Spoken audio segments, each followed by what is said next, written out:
चलिए, तो last class में हम लोगों ने ये देखा था कि कॉलिगेटिव प्रॉपर्टीज़ कितने टाइप की होती हैं। मैंने आपको बताया था वहाँ पर 4 कॉलिगेटिव प्रॉपर्टीज़ के बारे में, जिसमें से पहली थी relative lowering of vapour pressure, जिसे हम RLVP कहते थे। Second one was elevation in boiling point, उसके बाद डिप्रेशन इन फ्रीजिंग पॉइंट, और लास्ट ऑस्मोटिक प्रेशर, जो कि सबसे इंपॉर्टेंट था। तो 1 बाय 1 हम उन सारी कॉलिगेटिव प्रॉपर्टीज़ को चलिए डिस्कस करते हैं। सबसे पहले हम लोग पढ़ेंगे relative lowering of vapour pressure यानी कि RLVP के बारे में। अब relative lowering of vapour pressure ये हम लोग पहले पढ़ चुके हैं, जब हमने पढ़ा था वेपर प्रेशर राउल्ट्स लॉ, जब हमने पढ़ा था वहाँ पर हमने रिलेटिव लोअरिंग को कवर किया था। लेकिन एक बार इसे हम फिर से थोड़ा सा और एक्सटेंड करके पढ़ेंगे और वांट ऑफ फैक्टर से रिलेट करते हुए। तो क्या था relative lowering of vapour pressure? हमने देखा था कि अगर मेरे पास कोई प्योर सॉल्वेंट है, जिसे हमने क्या नाम दिया था A, तो इसका वेपर प्रेशर कितना होता था प्योर स्टेट में? P0 A के बराबर। ये सब हमने उस लेक्चर में देखा था। अगर मैं इसमें कोई सॉल्यूट B मिला दूं और यहाँ पर B कैसा है? नॉन वोलेटाइल सॉल्यूट है, इसका मतलब कि B का खुद का वेपर प्रेशर कैसा है? 0 के बराबर है। बात आ गई आपको समझ में? तो जब मैंने इस प्योर सॉल्वेंट में ये नॉन वोलेटाइल सॉल्यूट B मिलाया, तब बनके हो जाता था तैयारी मेरा सॉल्यूशन यानी A प्लस B का, जिसमें सॉल्वेंट कैसा है? वोलेटाइल, और सॉल्यूट कैसा है? Non volatile. अब हमने यहाँ पर इफेक्ट देखा था कि इस नॉन वोलेटाइल सॉल्यूट B को सॉल्वेंट के अंदर मिलाने का क्या इफेक्ट पड़ता है। तो हम सब ने देखा था कि जब ही हम ये मिलाते हैं B को इसमें, तो सॉल्यूशन का वेपर प्रेशर यहाँ पर डिक्रीज कर जाता है। मतलब जो भी PS यानी वेपर प्रेशर ऑफ सॉल्यूशन होगा, वो प्योर सॉल्वेंट यानी A के वेपर प्रेशर से भी कम होता है, PS less than P0 A। ये हमारा यहाँ पर रिजल्ट आता था। अब फिर हमने इसके बाद एक रिजल्ट यहाँ से निकाला था कि यहाँ पर अगर जो भी वेपर प्रेशर होगा सॉल्यूशन का, वो किसकी वजह से होगा? सिर्फ और सिर्फ A की वजह से। A का वेपर प्रेशर अगर इस सॉल्यूशन के अंदर PA है, तो वही PS यानी सॉल्यूशन के वेपर प्रेशर के बराबर होगा, और ये बराबर होगा किसके? P0 A XA के। इतनी सारी बातें हम लोगों ने राउल्ट्स लॉ में सीखी थी। अब यहाँ से हमने निकाला था, डिराइव किया था कि P0 A माइनस में PA, इसे क्या हम कहते थे? Lowering of vapour pressure. और अगर मैं इसे रिलेट कर दूं प्योर सॉल्वेंट के वेपर प्रेशर से, तो ये जो एक्सप्रेशन बनी P0 A माइनस में PA अपॉन में P0 A, इसे ही हम क्या कहते थे?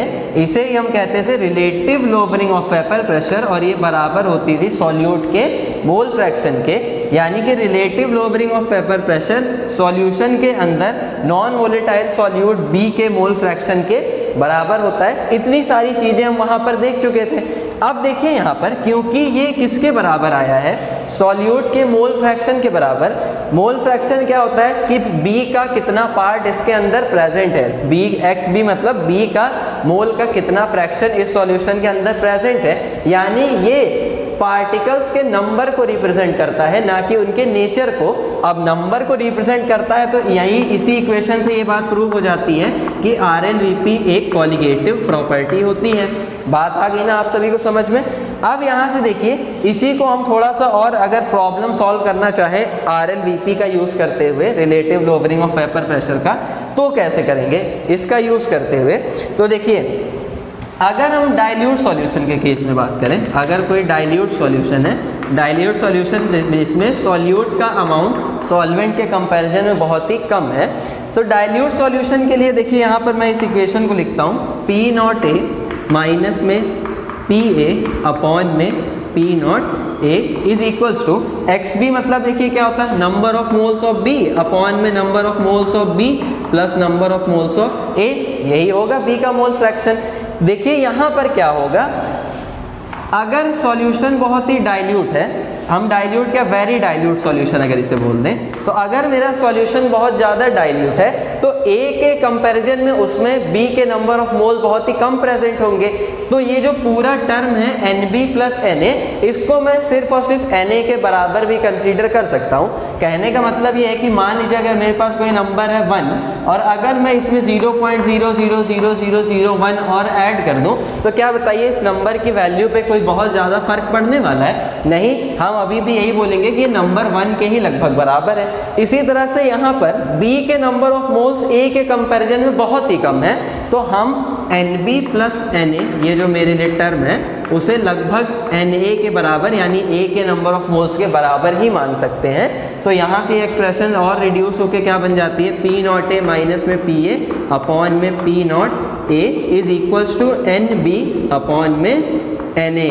बात आ गई आपको समझ में? तो ये जो एक्सप्रेशन यहाँ से बनी है, इसे आप यूज़ कर सकते हैं किसी भी वेरी डाइल्यूट सॉल्यूशन के लिए relative lowering of vapour pressure calculate करने में। इस रिडक्शन का देखिए फ़ायदा क्या हुआ, रिडक्शन करने का यहाँ फ़ायदा ये हुआ ना कि अब आपको इस टर्म के कंपैरिजन में बहुत ही लेस कैलकुलेशन करनी पड़ेगी। देखिए क्योंकि यहाँ पर ये अब छोटा होकर सिर्फ NB बाई NA बन चुका है, जबकि यहाँ आपको टोटल नंबर ऑफ मोल्स के साथ में डील करना पड़ता जो कि रिलेटिवली टफ होता।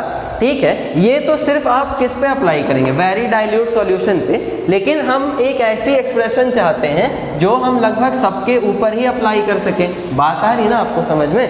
तो ऐसी एक्सप्रेशन अब मुझे कैसे मिलेगी, तो चलिए उसे भी हम डिराइव कर लेते हैं। मेरे पास पुरानी एक्सप्रेशन क्या है, P नॉट A माइनस में PA अपॉन में P not A is equals to XB, यानी कि number of moles of B upon में number of moles of A plus number of moles of B।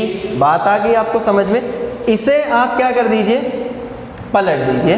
ठीक है, अब जब दोनों साइड मैंने ये दोनों एक्सप्रेशंस पलट दी तो देखिए यहाँ क्या बन गया, P नॉट A अपॉन में P नॉट A माइनस में PA और इज इक्वल्स टू इधर क्या बन गया, NA प्लस NB अपॉन में NB।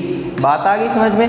अब देखिए यहाँ से हम सिंपली क्या करते हैं, दोनों साइड -1 कर देते हैं। ठीक है, दोनों साइड हमने -1 कर दिया और अब फाइनल मल्टीप्लाई करेंगे तो P नॉट A माइनस में P नॉट A और माइनस माइनस क्या हो जाएगा, प्लस, तो PA अपॉन में नीचे क्या बचा, P नॉट A माइनस में PA। ठीक है, इज इक्वल्स टू, अब यहाँ पर देखिए NA प्लस NB, ये तो पहले से ऊपर है, B का यहाँ मल्टीप्लाई किया तो माइनस में NB अपॉन में नीचे क्या बचा, NB।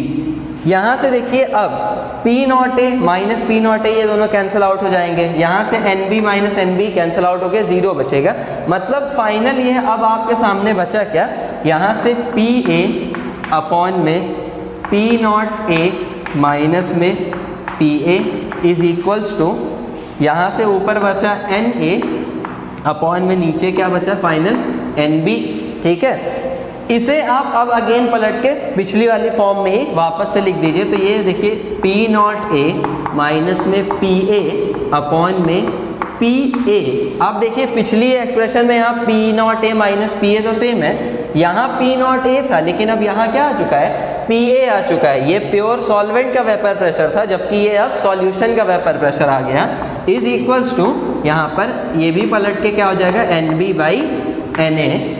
बात आ गई समझ में? ये जो एक्सप्रेशन आपको यहाँ पर मिली ना, इसको आप किसी भी सॉल्यूशन के लिए अप्लाई कर सकते हैं। और देखिए ये भी काफ़ी सिंपल एक्सप्रेशन है क्योंकि हमने मोल वाले टर्म को भी रिड्यूस करके छोटा कर लिया है। बात आ रही ना आपको समझ में? तो ये एक्सप्रेशन फॉर्मूला आपको याद रखना है। Relative lowering of vapour pressure का जो ये रिजल्ट आता है ना, ये तो मस्ट है। अगर थ्योरेटिकल पॉइंट ऑफ व्यू से हम देखें तो ये वाला रिजल्ट है तो हमें याद ही रखना है, बिकॉज एग्जाम में जब भी आएगा हमें ये रिजल्ट लिखना पड़ेगा। लेकिन कैलकुलेटिव अप्रोच की अगर हम बात करें, कैलकुलेशंस करते समय, प्रॉब्लम सॉल्व करते समय, तो हमें ये वाला फॉर्मूला ज़्यादा यूज़ करना चाहिए, बिकॉज इस वाले फॉर्मूले से डील करना कैलकुलेशंस में काफ़ी ईजी है। बात आई आपको समझ में? एक चीज़ चलिए यहाँ पर मैं और आपको बता देता हूँ। अगर हम यहाँ से relative lowering of vapour pressure के लिए एक और रिलेशन देखें तो आप ध्यान रखिएगा, मैं यहाँ से आपको डायरेक्टली बता देता हूँ। Relative lowering of vapour pressure यानी P नॉट A माइनस में PA अपॉन में P नॉट A जो होता है, ये डाइल्यूट, सॉरी यहाँ पे PA आएगा फॉर ऑल सॉल्यूशंस। ये इक्वल्स टू होता है यहाँ पर मोलैरिटी इनटू में मोलर मास ऑफ किसका, सॉल्वेंट का, मोलर मास सॉल्वेंट का अपॉन में 1000 के। ठीक है, ये एक एक्सप्रेशन और होती है, कुछ स्पेशल केसेस में आप इसको अप्लाई कर सकते हैं, तो इसे भी आप ध्यान में रखिएगा। तो ये ओवरऑल हमने क्या कवर कर लिया, relative lowering of vapour pressure. यहाँ पर देखिए आपको इसके लिए कोई यूनिट वगैरह मिलने वाली नहीं है, बिकॉज ऊपर भी प्रेशर का टर्म है, नीचे भी प्रेशर का टर्म है, तो दोनों कैंसल आउट हो जाएंगे। एक कॉलिगेटिव प्रॉपर्टी यहाँ पे हमने हमारी डिस्कस कर ली फिर से काफ़ी अच्छे से। अब हम सेकेंड वाली यानी एलिवेशन ऑफ बॉइलिंग पॉइंट को पढ़ेंगे।